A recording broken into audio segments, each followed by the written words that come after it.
जनता जनार्दन ने जीत दिया। যে রেজাল্ট হলো মানে এই রেজাল্ট তো আপনাদের প্রত্যাশাই ছিল। আমি তো বলেছিলাম জায়গা বদল হবে, 200 বেশি হবে, সেটাই হয়ে গেছে। মানুষ যেভাবে পরিবর্তন করেছে, মানুষের ইচ্ছার প্রতিফলন হয়েছে। সবার সাথে দেখা হয়েছে, কোনো আলোচনার কিছু বিষয় নেই। আজ সবার সাথে মিট হয়েছে, এমনি হাই হ্যালো হয়েছে, কংগ্রাচুলেশন করা হয়েছে। এই 5 বছরের আমাদের এই কঠিন লড়াই, সেইগুলো নিয়ে টুকটাক কথাবার্তা চিটচ্যাট হয়েছে, আর সেরকম কোনো কিছু হয়নি।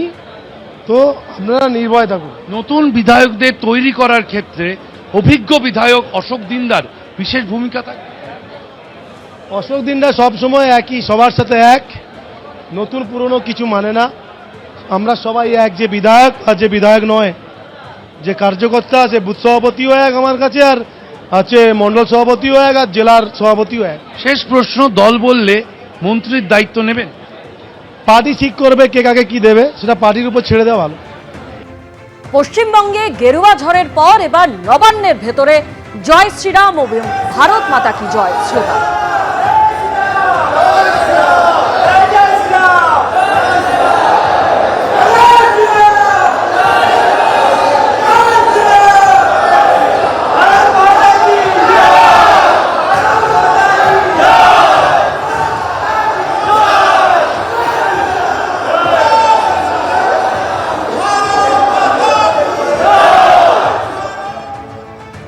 ফের মহাকরণে হতে চলেছে সরকারের প্রশাসনিক ভবন।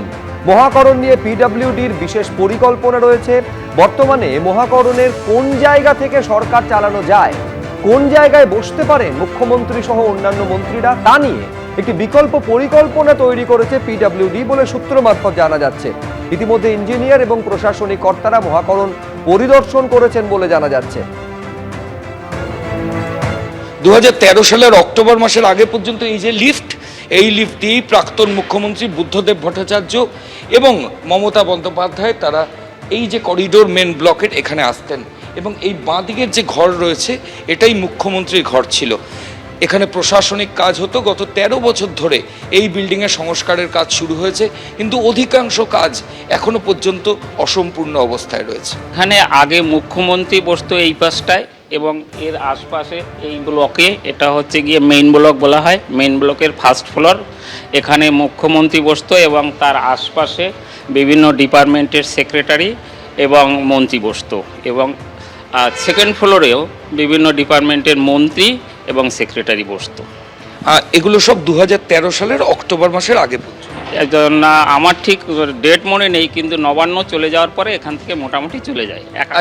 কেউ ছিল, ফিরহাদ হাকিমও ছিল এখানে সংস্কারের পরে, মন্ত্রী ফিরহাদ হাকিম সংস্কারের পরে তিনিও এখানে আর এখন আর আসেন না। এখন সংস্কারের জন্য কাজ হতো, এখানে প্রশাসনিক কাজ হতো। গত 13 বছর ধরে এই বিল্ডিংয়ের সংস্কারের কাজ শুরু হয়েছে, কিন্তু অধিকাংশ কাজ এখনো পর্যন্ত অসম্পূর্ণ অবস্থায় রয়েছে। এবিপি আনন্দ, এগিয়ে থাকে, এগিয়ে রাখে।